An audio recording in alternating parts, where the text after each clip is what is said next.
Hi everyone, I just wanted to do a little video for my daughter. Today she turns 20 years old, and I always told her that 7 should be one of her lucky numbers.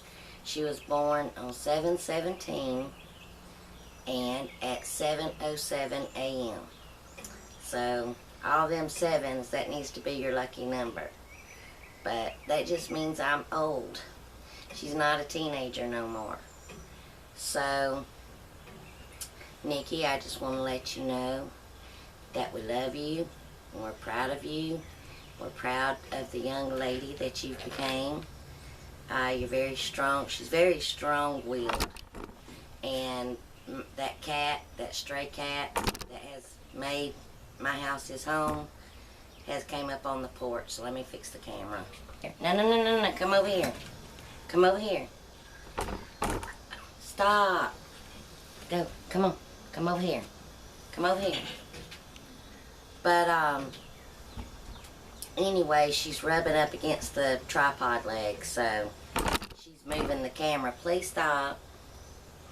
Come here, I'll pet you. So, and Nikki, and this video can be, for my grandbabies one day. So, Nikki was my third child, my last born. I lost my first baby, Megan, and then when I was pregnant with Alex, I almost lost him.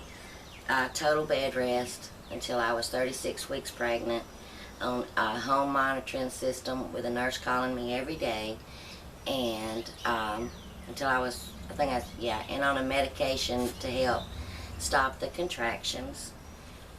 And then when I got pregnant with Nikki, I didn't have no problems at all, except I stayed real sick. I kept having just these awful, like, migraine headaches, and just stayed real sick. But didn't never have to go on no kind of bed rest or anything like that. So, when she was born, they said that everybody immediately said, well, let me back up just a little bit, because I wanted a daughter. I wanted a girl. Now, I would have loved her if she was a boy, and I don't know why. I was just so set on I wanted a girl. And even when I went to have my first ultrasound, when they went to tell the sex of the baby, I had a room full, and the technician said, I'm going to go out on a limb and say it's a girl. And my aunts and I was like, yay, yay, and because my sister had 2 boys. And I still just was not convinced that she was going to be a girl. I don't know. Like I said, I would have loved her just the same if she was a boy. So, when it was getting about time for her due date, I was seeing a midwife, and I went in to for my checkup. She said, we need to let you go ahead and have this baby, because I was just huge. And she said, I'm going to strip your membranes, and then when you start having the contractions, go to the hospital. They will call me, and then I'll come up and deliver the baby. Well, she stripped my membranes, and that was awful. That was some terrible pain. It threw me into some contractions. I went to the hospital that night, and instead of calling her, they paged her, and she had her pager downstairs because they were supposed to call her. Well, they gave me medicine that stopped the contractions and sent me home. So the next week, she explained that they had paged her and stuff. She says, I'm going to strip your membranes again, but tonight I'm going to be there because I'm delivering another baby. So you go home, work through the contractions. Don't come to the hospital until I call you to say that I'm here. So, like, everybody be calling your home, has she called yet? Has she called yet? Like sitting on ready. She finally called. We went up to the hospital, and as the nurse was walking me back to the triage room, I saw my midwife or my nurse, doctor. She looked at me and she winked. So, when they called her in there, she, and I'm petting the cat if y'all wondering what I'm doing. She didn't like that hospital. It just became on our insurance plan, and she didn't like that hospital. My midwife didn't. So When she walked in, the nurse said she's really not having that bad of contractions or that strong of contractions, and I wouldn't. But she looked at it, she goes, I see she's having 2 or 3, let me check her. So when she was checking me, I felt it hurt, and she kept winking at me. And she goes, oops, her water just broke, which she broke my water. And it made the nurse so mad. The nurse knew what she did. The nurse walked out. And so my doctor just kept saying, you know, I can't stand this hospital. So anyway, went into labor. And when I had her, they held her up. And they go, you know, here's your baby. And I looked at them and said, y'all have lied to me, this is a boy. So, even on the way up to the hospital, my husband kept saying, Cricket, please, let's think of a boy's name. And I refused. Now, my mother named Nikki, and everything, and we get tickled at that, because my mother named Nikki, and I just told her that I didn't want it spelled N-I-K-K-I. I wanted it spelled N-I-C-K-I. Because Nikki and Ricky, you know, my husband's name's Richard, but, you know, Nikki and Ricky. And to this day, my mama still can't spell her name right. She spells it Nike. Anyway, let's see. So I had her, and when they held her up, I said, y'all lied to me, it's a boy.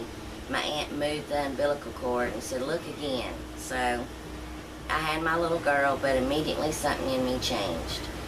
Everybody said that my demeanor changed.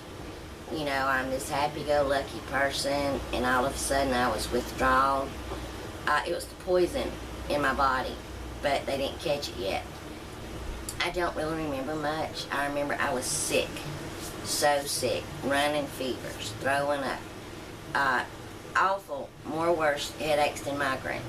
My husband would take me to the doctor. They said nothing was wrong. At first they thought that it might have been the epidural, you know, that left a hole in my spine. Wouldn't that, wouldn't this, wouldn't that. So people would come by and they would call my mom up and they'd say, something's wrong with Cricket, something ain't right. She actually looks green. So, but you know, the doctor said nothing was wrong. So, and I would wear a scarf tied around my head because my head hurt so bad. And that day, I had on my nursing gown, and this may be TMI, Nick, but, you know, I'd run out of nursing pads. I called my mom. She said, put an old wash rag in there. And my aunt called and says, put a cabbage leaf in there and it will help keep it leaking through. And there's a reason I'm saying this, because you know how Mother always said, make sure you wear clean underwear in case you're in a wreck.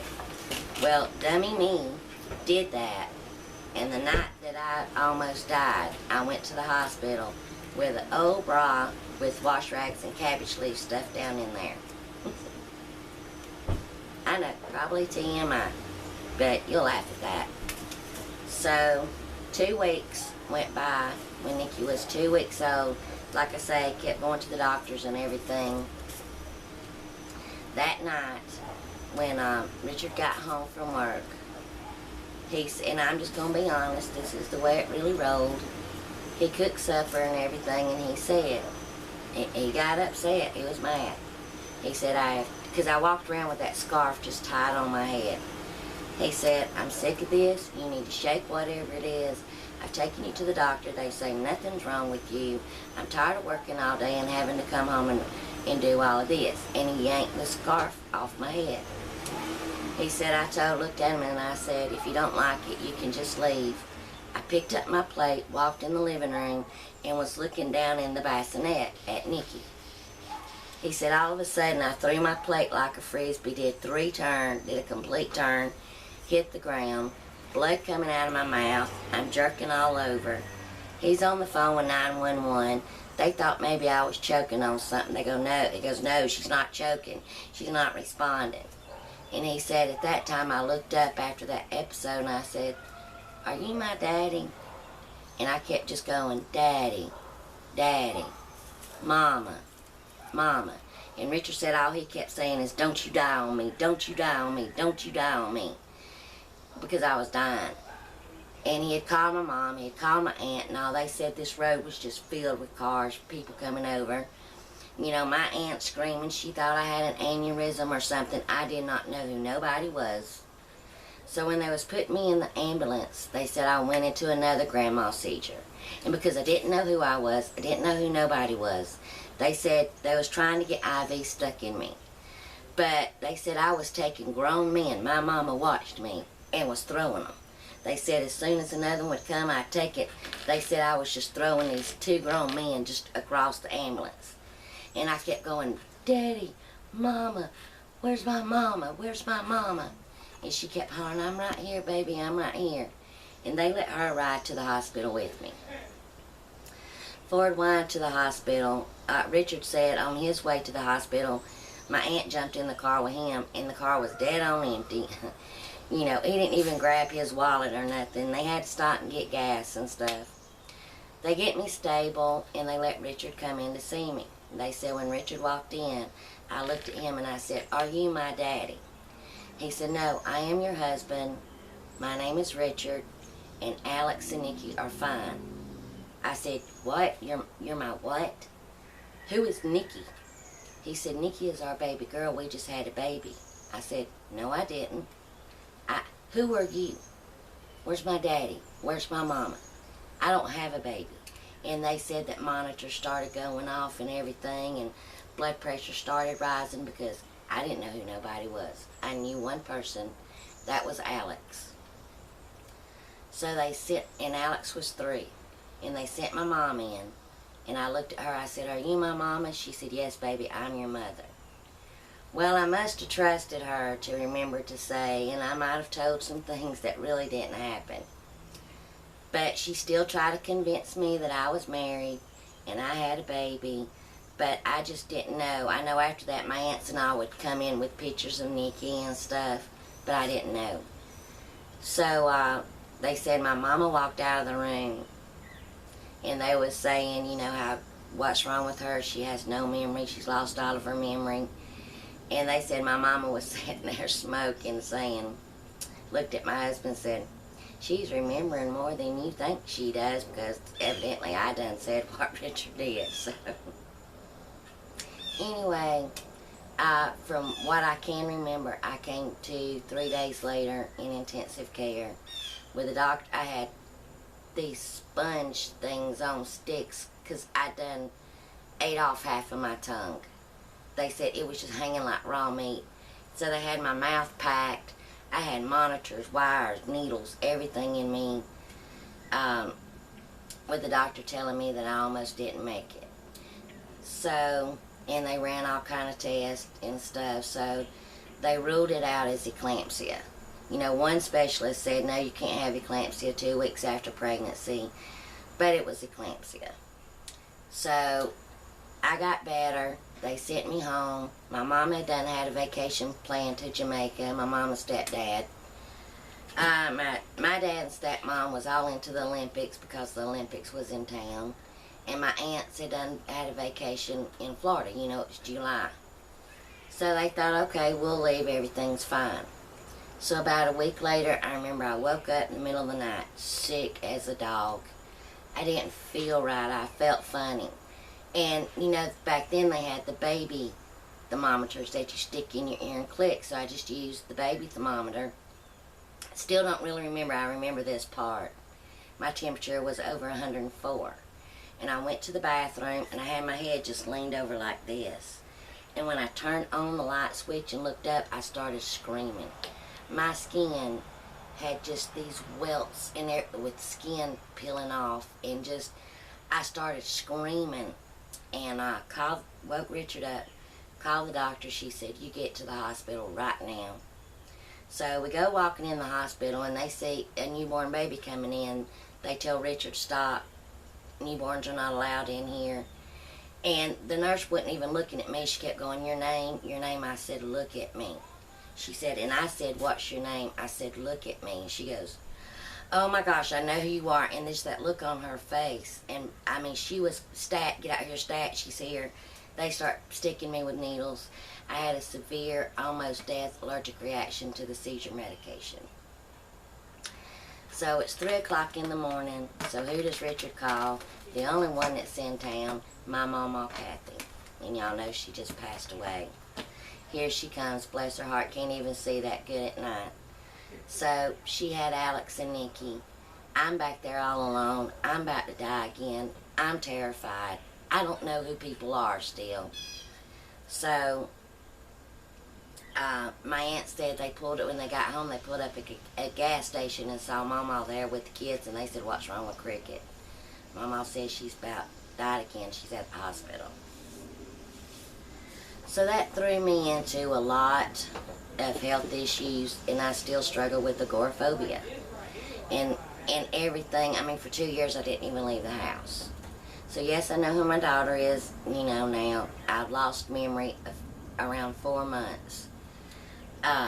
The one moment that I remember when I start remembering, Nikki was 4 months old and I went to feed her. You know, my last memory, she was a newborn, ate like an ounce and a half. You know, but everything had done dried up, so she's on a bottle. You know, because people keeping her and stuff. So I went to feed her, and I pulled the bottle out and started to burp her. And my aunt come up so sweet. She says, "Cricket, I don't mean to tell you what to do, and I don't mean to hurt your feelings, but she eats a whole bottle now, sweetheart."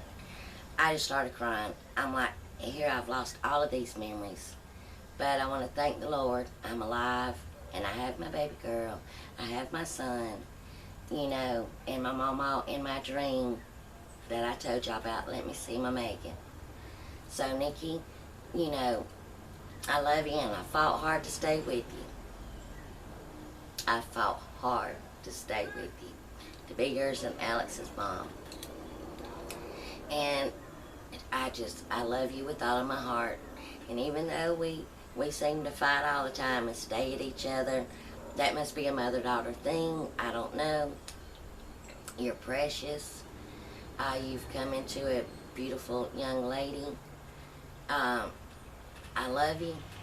And, you know, just remember, all mamas, I think, gets on their kids' nerves. I may get on your nerves sometime, but just remember, I love you and I fought to stay with you.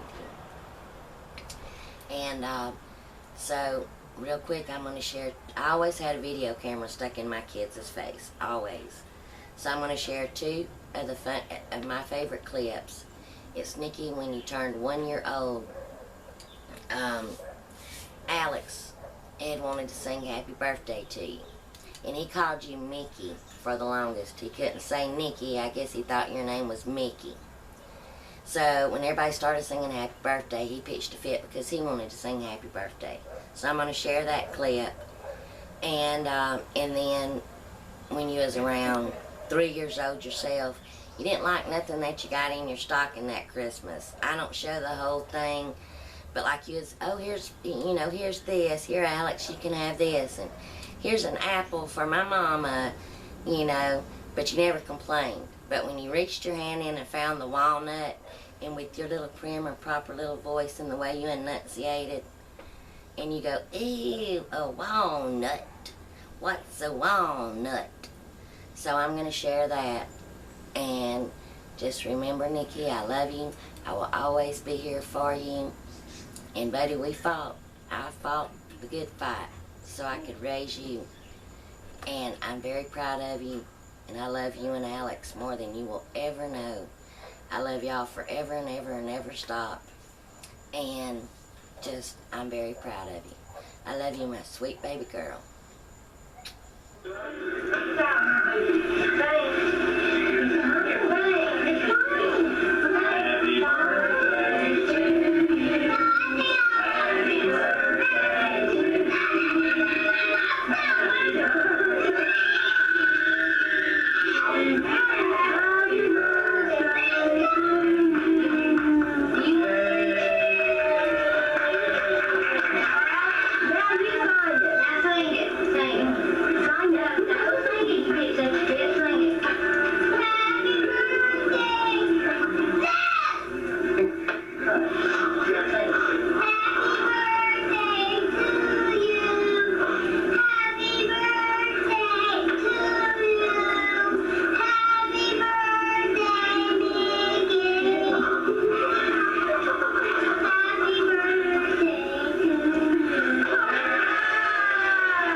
candy cake